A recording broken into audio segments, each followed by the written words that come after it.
Yesterday we had the present simple, and today we are going to go for unit 4, present simple. And let's go first, which is the positive form. We can use the persons.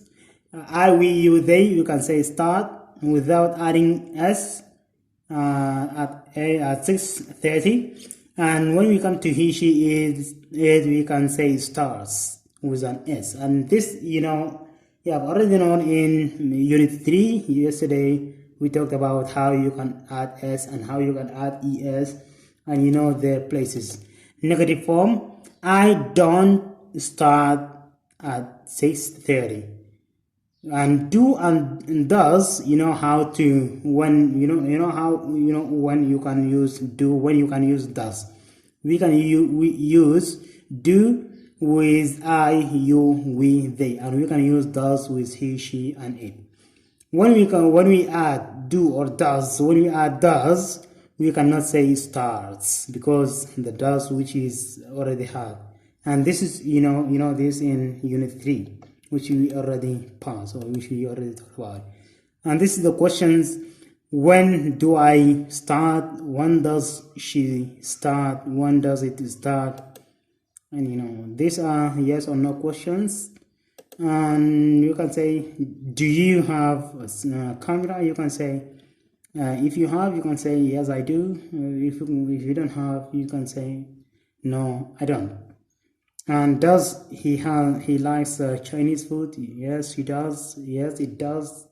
No, she doesn't. No, he doesn't. And this is the short answers.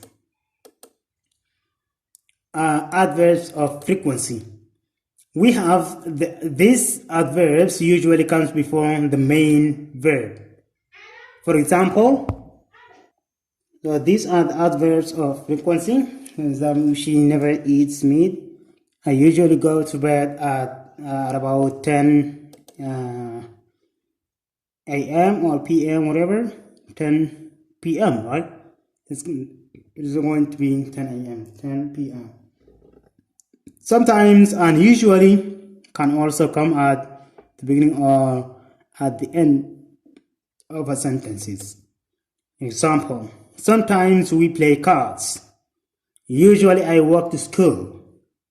We play cards sometimes. I walk to school usually. Whether you can change, sometimes and usually, whether sometimes comes at the end and sometimes can come at the beginning, right?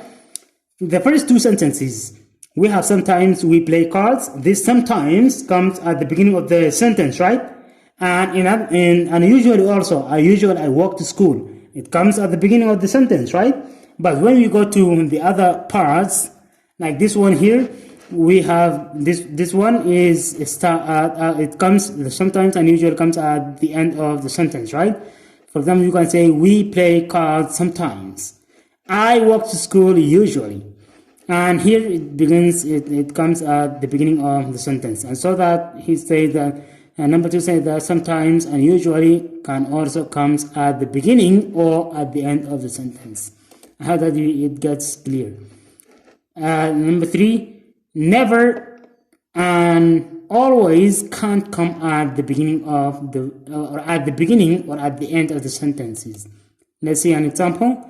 Never I go to the theater. Always I have tea in the morning. You cannot say such kind of things. Like, love, verb with an ing. When like and love are followed by a verb, it's usually verb in ing. For example, I like cooking. She loves listening to music. When we use like and love, we sometimes always comes is the verb that which is the verb after it starts with an ing. And these are the prepositions. Let's see the preposition. He gets up on weekend or on weekdays. For example, we have on, and we have here is an on also, and we have out and on, and we have at, and we have at also in, These are the prepositions, and you know how to use the prepositions. And this is the finally we comes to the exercises, and these exercises are very easy exercises in order to use them, so that I left them for you, and I hope that you can pause the video in order to understand what these exercises, or you can answer these exercises. Complete the sentences with the position, with the positive form and the verb in the box. You can put these verbs in their proper places. And question 2 is saying that answer these questions with a short answer, pretty simple. You can make the questions with these words that which you can put them. It's not in regularly. You can arrange them in order to become a sentence, in order to become a question, so that you can also answer them whether it's going to be yes or no. Put the verb in a correct place. Find the two correct answers in these sentences. And finally, we comes to Unit 5, that there is and there are. I hope that you understand. I hope that you enjoy this lesson. And tomorrow we are going to have Unit 5, which is there is there are. Until here, we can stop and see you on the next video. And always remember to speak English.